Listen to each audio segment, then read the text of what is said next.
नमस्कार, मी अगस्त्य पुन्हा एकदा तुम्हा सर्वांचं एडियन बातमीपत्रात मनपूर्वक स्वागत करतोय। आज दिवसभरात घडलेल्या संपूर्ण घटनांचा आढावा आपल्याला घ्यायचाच आहे, परंतु त्या अगोदर नजर टाकूया आज दिवसभरात घडलेल्या काही महत्त्वाच्या आणि ठळक घडामोडींवरती।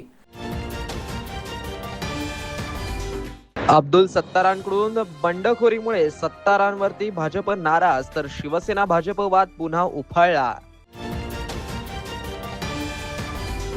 तर भाजपकडून शिवसेनेचे मुडके छाटण्याचं काम सुरू, शिवसेना संपवण्याचं काम कोणीतरी पद्धतशीरपणे करतोय, आमदार अब्दुल सत्तार यांचा पलटवार। आता बघूया सविस्तर बातम्या। आमदार अब्दुल सत्तार यांनी एकला चलोरेची भूमिका घेत बंडखोरी केल्यामुळे छत्रपती संभाजीनगर शहरामध्ये भाजप विरुद्ध शिवसेना शिंदे गट असं चित्र पाहायला मिळालं। भाजपच्या नेत्यांनी शिंदे गटावरती अब्दुल सत्तारामुळे तीव्र नाराजी नोंदवली आहे। भारतीय जनता पार्टीचा छत्रपती संभाजीनगरमध्ये आज आमचे सगळे नेते माननीय देवेंद्र फडणवीस साहेब असतील, माननीय एकनाथ शिंदे साहेब असतील आणि माननीय सुमित्राताई पवार असतील, या तिघांनी मिळून महाराष्ट्राच्या सगळ्या सीटचं वाटप करून केलेलं आहे। आणि त्याच्यामुळे छत्रपती संभाजीनगरमध्ये मी जसं म्हटलं की भारतीय जनता पार्टीची संख्याबळही जास्त असल्यामुळे हे आम्हाला सोडलं। इकडे शिवसेनेची संख्याबळ जास्त आहे, तिकडे जसा परभणीची सीट आहे। मी तुम्हाला सांगितलं तसं राजकारणात संख्याबळ ही खूप महत्वाची असते, हे आपण आजपर्यंत बघत आलो। आज मी मागच्या 50-60 वर्षाचा इतिहास असा आहे की संख्याबळ जिंकल्या आणि त्याप्रमाणे या छत्रपती संभाजीनगरच्या आणि जालना विधान परिषदमध्ये संख्याबळ हे भाजपचे जास्त होते। इकडे परभणीला संख्याबळ शिवसेना जास्त होतं। आम्ही इक्वल असूनही आम्ही तिकडे शिवसेनेला सोडली, आम्ही हा विचार नाही केला। तिकडे तर जर आम्ही त्यांच्या त्यागामुळे तुम्ही आज आहे असं आहे, कोण काय त्याग करते हे सगळे विचार वरचे नेते करतात। त्यांनी पण हे विसरू नये की 2.5 वर्ष ते मंत्री होते। ते मंत्री असताना तुम्हाला आता मंत्री केलं नाही तर मी जबाबदार नाही, आम्ही काय म्हणतो का आपलं नाही। तुम्ही तुम्ही काहीतरी चुकीचं केलं असेल म्हणून तुम्हाला मंत्री केलं नाही, मी त्याच्यावर बोलू इच्छित नाही, तो माझा विषय पण नाही, मी तेवढा मोठा पण नाही त्यांच्यावर आरोप करायला। तुम्ही संपून टाकलं त्यांना जिल्ह्यातून, कशाला संपून टाकलं? आम्ही महापालिका जिल्हा परिषदमध्ये पण आम्ही त्यांना युती करा म्हणून म्हटलं होतं, त्यांनी युती नाही केली। ते म्हणले नाही पुरे 10 मेरे चुन के आएंगे, त्यांच्या 5च आल्या, त्याला मी जबाबदार नाही ना, ते स्वतः जबाबदार आहेत। महायुतीचा निर्णय झालेला आहे आणि हे अब्दुल सत्तारांनी कामाख्या देवीची महंती सांगावी, किती हास्यास्पद आहे। खरी तर गोष्ट स्वतःच्याच सृष्टीला आव्हान देणारे हे व्यक्तिमत्व आहे। यांनी ज्या ज्या पक्षात गेले त्या त्या पक्षातल्या प्रथम सृष्टीलाच आव्हान दिलेलं आहे आणि हे सृष्टीला आव्हान देणार आहे। त्यामुळे त्यांच्या पद्धतीने डोमकम कावळ्यांनी शाप द्यावा तसं आम्हाला त्यांनी शिकवलं। सिल्लोडचे आमदार सत्तार साहेब यांच्या मुलांनी आज स्थानिक स्वराज्य संस्थेमध्ये फॉर्म भरलेला आहे आणि खरं तर ही जागा भारतीय जनता पार्टीला सुटलेली आहे। महाराष्ट्र राज्याचे मुख्यमंत्री माननीय फडणवीस साहेब, उपमुख्यमंत्री माननीय शिंदे साहेब आणि उपमुख्यमंत्री सुमित्राताई पवार यांनी मिळून हा निर्णय घेतलेला आहे। आणि खरं तर अब्दुल सत्तार पक्षाचे एकनिष्ठ असतील तर त्यांनी हा फॉर्म भरायला नको होता, फॉर्म त्यांनी परत घेतला पाहिजे। आणि त्याहीपेक्षा आम्हाला आठवतंय जिल्हा परिषदची निवडणूक सर्व ठिकाणी युती होती, पण त्यांनी सांगितलं माझ्या विधानसभेमध्ये मात्र मी इंडिपेंडेंट झालो आणि ते लढले आणि शेवटी भाजप जिंकला। तर एकंदरीत हा त्यांचा निर्णय, पण मला खात्री आहे माननीय शिंदे साहेबांच्या आदेशानुसार त्यांच्यामुळे तुम्ही आहेत त्या कामाख्याला पण माहिती तुम्ही विचारलात आणि तुम्ही त्यांचं उत्तर टाकले कामाख्या आणि हे म्हणत असताना आता दोन्ही शिवसेने एकत्र यायची वेळ आली हेही त्यांनी कामाख्या देवीला आम्ही विसरूच शकत नाही, कारण कामाख्या देवीमुळे फक्त आसामच नाही तर संपूर्ण भारत देशामध्ये प्रधानमंत्री साहेबांच्या नेतृत्वामुळे वेगवेगळ्या आम्ही निवडणुका जिंकतोय। तर खऱ्या अर्थाने ज्यांचं त्यांचं ते हे जे आहेत पक्षाच्या विरोधात काय करायचं तर शिंदे साहेब नक्कीच त्याच्यावरती निर्णय घेतील का. तर आमदार अब्दुल सत्तार यांनी माध्यमांशी बोलताना शहरातील मंत्र्यांवरती आपला राग आवळलाय. त्यांनी पालकमंत्र्यांवरती देखील सडकून टीका केली. तर भाजपकडून शिवसेनेचे मुंडकं छाटण्याचं काम सुरू असून शिवसेना संपवण्याचं काम कुणीतरी पद्धतशीरपणे करतोय असंही ते म्हणाले आहेत. नाही, मी मुंडकं छाटणं म्हणजे काय, पदाचा मुंडका, त्याचा अर्थ काही वेगळा लावू नका तुम्ही. आमच्याकडं जे महापौर शिवसेनेचे होते तो एक पद गेला म्हणजे मुंडका छाटल्या गेला. जिल्हा परिषदमध्ये आमची सत्ता होती ती काढण्यात गेली. त्यानंतर विधान परिषदेला आमचा आमदार होता शिवसेनेचा, तो आता काढण्यात आला. टप्प्याटप्प्याने सर्व संस्था आमच्या ज्या हातामधल्या आहेत त्या काढण्यासाठी हे सत्तेचा सदुपयोग करून घेत असल जे काही आता सध्याचे दोन्ही मंत्री महोदय आहे, तर मग आम्हाला कुठेतरी आमचा न्याय मागण्याचा अधिकार आहे. आणि तो पक्ष एकदा सत्तार संपणं वेगळं आहे, परंतु शिवसेना संपली, शिवसेनेचा एक आमदार संपला, नगरसेवक गेले, जिल्हा परिषद गेल्या, सर्व गेल्यानंतर काय राहील त्यांच्याकडे. शेवटी हे जे आहे ही नीती जी आहे कुठंतरी कोणीतरी याच्या पाठीमागं एक नियोजनबद्ध काम करू लागला. मी देवेंद्रजीच्या बद्दल कधी एक शब्द बोललो नाही का ते न्याय देताना कुठेही अन्याय करत नाही, पण खालचे लोक इतके अन्याय त्यांच्या नावाने करतात की त्याच्यामुळं हे आज परिस्थिती अशी निर्माण झाली. राहिला प्रश्न जिल्हा परिषद आहे, तर जिल्हा परिषदमध्ये ज्या परिस्थिती निर्माण झाली ती तुम्ही बघितली, महापालिकेमधली बघितली आणि आता सध्या विधान परिषदेमधली बघितली. माझ्या मुलांना तर तिकीट बी मागितलं नव्हतं, त्याला तर निवडणूक लढायचीच नव्हती. आता हे जे कार्यकर्ते आमचे 52, 51, 52 नगरसेवक ते इथं आले आणि त्यांनी सांगितलं की निवडणूक तुम्हाला लढावी लागल. त्यांनी फॉर्म भरला, त्यांच्या सह्या घेतल्या आणि फॉर्म भरला. मनोज जरांगे पाटील यांनी भर उन्हात उपोषण केल्यानंतर त्यांना छत्रपती संभाजीनगर येथील खासगी रुग्णालयामध्ये उपचारासाठी दाखल करण्यात आलाय. त्यांच्यावरती उपचार सुरू असताना त्यांनी माध्यमांशी संवाद साधलाय. हो, आता ते विखे पाटील साहेब, देवेंद्र फडणवीस साहेब, लाल साहेब आले होते. त्यांनी सांगितलंय ना त्या दिवशी की आता मंगळवारपासून काम सुरू होईल, म्हणजे उद्यापासून सगळं काम सुरू होईल. आता सूचना काढायच्या, आदेश काढायचे, तसं तरी आता ते थांबणारच नाहीये या विषयात. आणि तीच आशा आता आणि अपेक्षा मराठा समाजाला त्यांच्याकडून, कारण कोणी काही दबाव आणला किंवा कोणी काही सांगितलं म्हणून ते थांबू शकत नाहीये. कारण त्यांना मराठा समाज सुद्धा तितकाच महत्वाचा आहे. मराठा समाजावरती अन्याय होईल असं पाऊल सरकार उचलणार नाहीये. विखे पाटील पण नाही उचलणार आणि पोलीस साहेब पण नाही उचलणार. कोणी काही सांगितलं हे करू नका ते करू नका म्हणून मराठा समाजावर अन्याय होईल असं ते पाऊल उचलणार नाहीत. नसता त्याचे परिणाम त्यांना भोगावे लागतील. पुन्हा सातारा गॅजेटचा वेळ तुम्ही मागितलाय असा प्रश्न उपस्थित केला जातोय की जेव्हा हैदराबाद गॅजेट साठी तुम्ही आंदोलन केलं होतं तेव्हा GR घेतल्याशिवाय उठले नव्हते, इथे का अशी भूमिका? नाही, असा प्रश्न मला नाही वाटत कुणी काढील म्हणून. कारण सामान्य जनता या महाराष्ट्रातली मराठा समाज यांना माहिती आहे की इमानदारीनं लढाई सुरू आहे. शंका घेणारे कोण असू शकते ते कळतंय आम्हाला. ज्यांचं कुठं काही शिजतच नाही असेच असू शकतील. मला नाही माहित कोण आहेत ते, पण तुम्ही म्हणतायत म्हणून. परंतु मी असं कधीच हटलेलो नाही आणि एक प्रकारचा GRच घेतल्यासारखा आहे सातारा संस्थांचा सुद्धा. कारण त्यांनी सांगितलंच तसं की आम्हाला कोर्टात GR जाईल असं काही करायचं नाहीये. कोर्टात GR गेला नाही पाहिजे, आम्हाला त्याच्यावरती अभ्यास करायचा. आम्ही अहवाल घेतलाय आणि याच्यापेक्षा काय पाहिजे आणखी. सातारा संस्थांच्या बद्दलचं जर कोणाचं काही मत असेल तर त्यांना याच्यापेक्षा पाहिजे काय की त्यांनी अहवाल स्वीकारलाय आता सरकारनं, त्याच्यावरती 1 महिन्यात ते पुन्हा अभ्यास करतील, आणखीन चर्चा करतील आणि 1 महिन्याने GR काढतील. 1 महिन्यात तुम्हाला GR दिसल. 70-80 वर्ष नव्हता तोपर्यंत तुमचे तोंड शिवले होते का?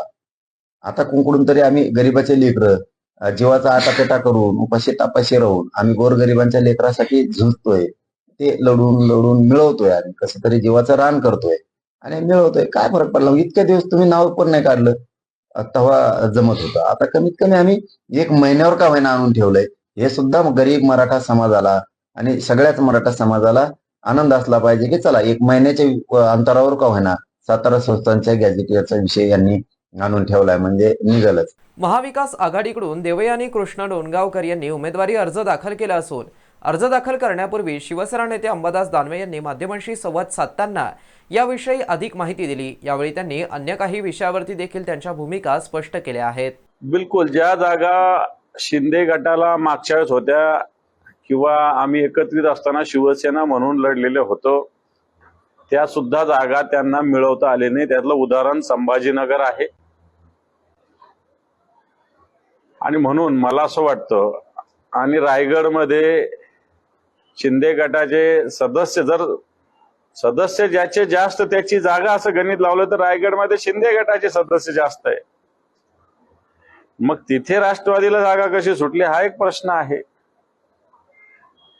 बरोबर का नाही? भारतीय जनता पार्टी सदस्यावर बोलते. परभणीमध्ये अजितदादांच्या पक्षाचे जास्त लोक आहे, तर तिथेही शिंदे गट लढतोय. याचाच अर्थ मला असं वाटतं की सोयीचं राजकारण करते. आणि भारतीय जनता पार्टी, मी आधीच म्हटलेलं आहे की मोठा मासा छोट्या मासाला गिळत असतो, तसं हळूहळू एक एक पाठ, एकदा हात तोड, एकदा पाय तोड, आणि नंतर मुंडकच तोड, अशा पद्धतीनं प्रोसेस भारतीय जनता पार्टीची, अजितदादाच्या पक्षाची आणि शिंदेचा जो गट आहे त्याची करते. संभाजीनगरमध्ये शिवसेना एकत्र असताना प्राबल्य होतं. महापालिका नुकसान झालं, जिल्हा परिषदेत नुकसान झालं, आता तुमची नावं असणारी जागा सुद्धा गेली. म्हणजे या शहरातली शिवसेना संपुष्टात आणताय. तेव्हा भारतीय जनता पार्टीचं टार्गेट असते की शिवसेनाच संपली पाहिजे, कारण शिवसेनाच त्यांना दुश्मन वाटते, विरोधक नाही दुश्मन वाटते शिवसेनाच भारतीय जनता पार्टीला. हे प्रूव्ह होत आहे. आणि मला असं वाटतं जे कोणी गद्दारी केली त्यांच्या लक्षात येत नाही, आता हळूहळू लक्षात येत असेल. शहरवासियांना एक सुवर्ण संधी. तुम्ही एखादा व्यवसाय करताय का? मग एडियनवरती जाहिरात करा आणि मिळवा व्यवसायात मोठा फायदा. तर वाट कसली बघत आहात? आताच खाली दिसत असलेल्या नंबरवरती संपर्क करा. आपल्याला अजूनही काही बातम्यांचा आढावा घ्यायचा आहे, परंतु इथे वेळ झाली आहे एका छोट्याशा ब्रेकची. कुठेही जाऊ नका, पाहत रहा एडियन न्यूज.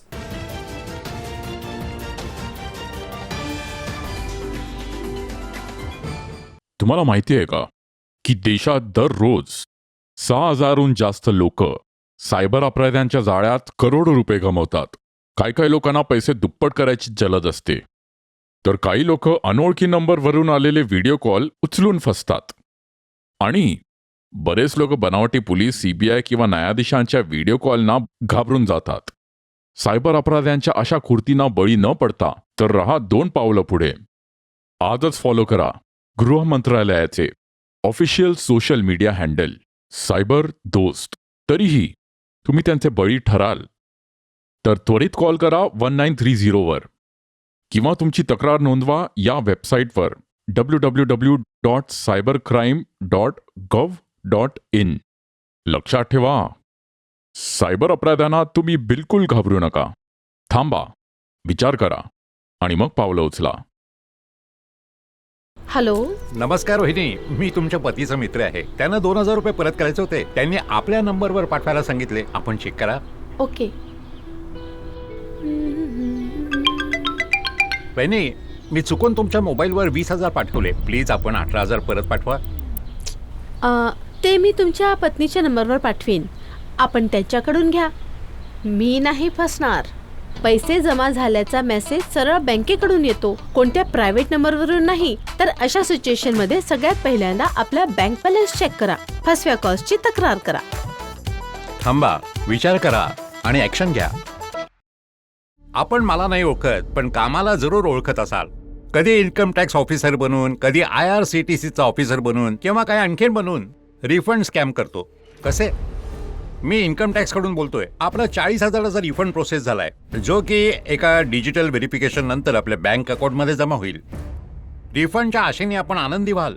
मग मी आपल्या मोबाईलवर एक छोटीशी लिंक पाठवीन आणि आपण न विचार करता क्लिक कराल आणि अडकून जाल. मिस्टर स्कॅमर, अडकाल आणि पकडले पण जाल. कोणतीही गव्हर्नमेंट बॉडी रिफंडसाठी कॉल किंवा लिंक नाही पाठवत. स्कॅमरची जुनी पुराणी पद्धत आता नाही पडणार. Distraction. India, stop, think and then take action.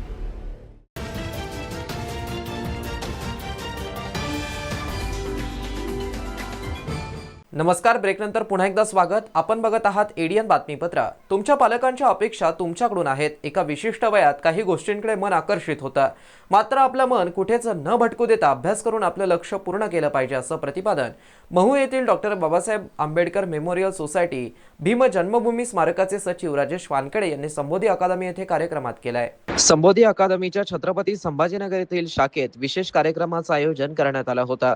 यावेळी समाजभूषण डॉक्टर भीमराव हत्तीअंबिरे यांच्या प्रमुख उपस्थितीत संबोधी अकादमी महाराष्ट्राच्या सभागृहात महू येथील doctor Babasaheb Ambedkar memorial society शिवजन्मभूमी स्मारकाचे सचिव राजेश वानखेडे यांच्या विशेष व्याख्यानाचं आयोजन करण्यात आलं होतं. कार्यक्रमात भीम जन्मभूमी स्मारकाचे प्रतिनिधी अमोल इंगळे यांच्यासह संबोधी अकादमीचे शिक्षक वर्ग, शिक्षकेतर कर्मचारी आणि विद्यार्थी उपस्थित होते. बाबासाहेब आंबेडकरांच्या मंत्रीमध्ये सुभेदार होते आणि महूचं फुल फॉर्म सांगा सर. महू आंबेडकर नगर इथे बाबासाहेबांचा जन्म झाला. थी इनको देखकर हुई कि इनसे हमेशा मेरी मित्रता बनी रहे, क्योंकि ये इनके कार्य और सत्कार्य को देखकर मैं नमन करता हूँ, वंदन करता हूँ कि इन्होंने बहुत अच्छा कार्य किया है समाज में. इनका मैंने देखा कि इनके पहचान के मोहताज नहीं है ये. जहाँ भी हम बोलते हैं कि हम यहाँ से आपका नाम लेते हैं तो वो सब लोग इनको जानते हैं, फिर वो खुद ही पूरी हिस्ट्री बताते हैं. और इतने सहज और सरल भाषा में इतने अपने जीवन संघर्ष के बारे में बातचीत बताना करना एक उसके लिए जो रहते ना होते कुछ और चाल चरित्र और चिंतन जिसका एक रहता है और जिसके चाल अलग रहता है, चरित्र अलग रहता है और चिंतन अलग रहता है, वो अपने आप को गलत तरीके से ही बताता है. लेकिन जिनका चाल चरित्र और चिंतन एक होता है ना, वो अपने जीवन संघर्षों की बातें बोल के गौरवान्वित महसूस करता है और वो उस मुकाम से जीरो अर्श से लेकर फर्श तक जो हाथी जी आए हैं और उनको सुनकर, उनको समझकर, उनकी प्रेरणा से कल एक और कार्यक्रम में प्रेरणा ली उनसे. मैं 7 साल पहले मैं सामूहिक सम्मेलन कराता था, मैंने छोड़ दिया था बीच में. तो इन्होंने जैसे वो एक पिक्चर आई थी ना, कौन सी अपनी आमिर खान किसी का हाथ पकड़ लेता और भाषा अंदर आ जाती है, वैसे ही एक बार मेरे से मिले और मुझे उनने जैसा बोला तो वो सीधे अंदर आ गई. तो अगले साल से मैं भी प्रयास करूंगा कि ये कार्य वहाँ होना चाहिए. मेरे जीवन का अभी अगर कुछ बात ऐसी आई तो मेरा मन है कि मैं आपसे अच्छे थोड़ी बात कर लूँ, है ना. और दादा तुम्हें थोड़ा थामा, क्योंकि समझ नहीं थी, माँ बापों ने समझाया नहीं था. ये सबसे बड़ा धोखा जो किया है. और आपके पास यही समय है. अगर इस समय के बाद अगर आपको यूपीएससी देना है तो आपके पास कितना समय, 5 के बाद में 12 के बाद 3 साल और कर लो, कितने हो गए 8. इसके दिन कैलकुलेशन करोगे ना तो 2400-2500 दिन के अलावा कोई ज़्यादा दिन नहीं रहेंगे. आपका एक एक समय बहुत इंपॉर्टेंट है. अगर जिस क्षेत्र में आप काम कर रहे हैं तो फुल टाइम आपको, क्योंकि आपसे आशा उम्मीद लगा कि आपके माँ बाप इस चीज़ में लगे रहते हैं. तो मुझे मेरे माँ बापों ने कभी ये मार्गदर्शन नहीं दिया तो हमें कभी मालूम नहीं पड़ा. हमें ऐसा लगा कि हम ही श्रेष्ठ हैं, हम इस काम को करते हैं. ये बात जब मेरे ध्यान में आई तब मैंने सबसे पहले मेरी बेटियों को खड़ा करा और उनको ये बोला कि इस तरह का अट्रैक्शन आएगा आपको, 100% आएगा, लेकिन इसको इग्नोर करना कितने साल तक, 9 साल तक. मुझे आज भी मिठाई अच्छी लगती है, मुझे आज अट्रैक्शन भी अच्छा लगता है. मेरी उम्र तो 54 साल की हो गई है, लेकिन ऐसा थोड़ी कि खत्म हो जाएगा वो अट्रैक्शन. 9 साल का अट्रैक्शन छोड़ना है और 9 साल सिर्फ समाज परिवर्तन के लिए. हम बोलते बाबा साहब के लिए, या हम बोलते देश के लिए, समाज के लिए, माँ बाप के लिए. इस 9 साल को बहुत मजबूती से हम लोगों को पढ़ाई करके अपने उद्देश्य को, माँ बाप के उद्देश्य को प्राप्ति करने के हम लोगों को लगना चाहिए. ऐसा प्रयास ध्यान में आया. हमने जगह जगह एजुकेशन सेंटर खोला. जन्मभूमि के आसपास 1000 बच्चों का हमारा लक्ष्य था. एक विषय बार बार चलता है. ये तो पार्ट 1 बताया मैंने. दरम्यान महू येथील doctor Babasaheb Ambedkar memorial society Bhim Janmabhoomi स्मारकाचे सचिव राजेश वानखेडे, स्मारकाचे प्रतिनिधी अमोल इंगळे यांनी संबोधी अकादमीचे अध्यक्ष समाजभूषण डॉक्टर भीमराव हत्तीअंबिरे यांच्यासह छत्रपती संभाजीनगर शहरालगत असलेल्या बौद्धलेणी परिसरातील धम्मभूमीला भेट दिली. सदर ठिकाणी भदंत विशुद्धानंद बोधी महास्तवीर यांची भेट घेतल्यानंतर डॉक्टर बाबासाहेब आंबेडकर यांच्या संकल्पनेतील धम्ममय भारत मिशन या विषयावरती चर्चा केली. तर यावेळी भदंत विश्वदानंद बोधी महास्तवीर यांनी त्यांना बुद्धमूर्ती देऊन भेट देऊन सन्मान केला. महू येथील doctor Babasaheb Ambedkar memorial society Bhim Janmabhoomi स्मारकाच्या वतीने लवकरच कठीण शिवरदान कार्यक्रम आणि अन्य काही धार्मिक कार्यक्रमांचं आयोजन करण्यात येणार असून त्या कार्यक्रमांना भदंतगणांना सचिव राजेश वानखेडे यांच्याकडून निमंत्रित करण्यात आलं. याबरोबरच त्यांनी डॉक्टर बाबासाहेब आंबेडकर मराठवाडा विद्यापीठाला देखील भेट देत विद्यापीठाच्या धम्मक्रांतीचा साक्षीदार असलेल्या प्रवेशद्वाराची पाहणी केली. खुलताबाद नगर परिषदेतील स्वच्छता निरीक्षक हरिहर चांदोळे यांच्या विरोधात कर्तव्यात कसूर आणि अन्य गंभीर आरोप लावण्यात आले असून सदर प्रकरणावरती एडीएन खुलताबाद प्रतिनिधी मच्छिंद्र घोरपडे यांनी आढावा घेतलाय. नमस्कार, एडीएन न्यूज मध्ये आपलं स्वागत आहे. आज आपण खुलताबाद नगर परिषद येथील ऑफिसमध्ये कार्यालयामध्ये उपस्थित आहोत. या ठिकाणी स्वच्छता निरीक्षक चांदोडे यांच्या विरोधात वीरेंद्र वाघ यांनी तक्रार दिली होती की या ठिकाणी ते कर्तव्यात कसूर करत आहे, फील्डवर वेळेवर उपस्थित राहत नाही, ज्या कारणामुळे खुलताबाद शहरामध्ये घाणीचे साम्राज्य व अस्वच्छतेचे साम्राज्य वाढलेलं आहे. खुलताबाद नगर परिषद आपली ही पुरस्कार विजेती म्हणून आहे आणि तरी देखील या ठिकाणी स्वच्छता होत नसल्यामुळे खुलताबाद शहराची खूप दुरवस्था झालेली आहे. तर आज आपण बघूयात जसे तक्रार दिल्याप्रमाणे स्वच्छता निरीक्षक चांदोडे हे अनुपस्थित असतात असं तक्रारीमध्ये वीरेंद्र वाघ यांनी सांगितलेलं आहे. तर आज आपण या ठिकाणी आलोय आणि जे ऑफिस आहे त्या ठिकाणी हालचाल रजिस्टरमध्ये बघितलं तर त्या ठिकाणी हालचाल रजिस्टरमध्ये अशी त्यांची काही नोंद नाही की ते आले आणि ड्युटीवर फील्डवर आहे असं काही त्याच्यात लिखित नाही.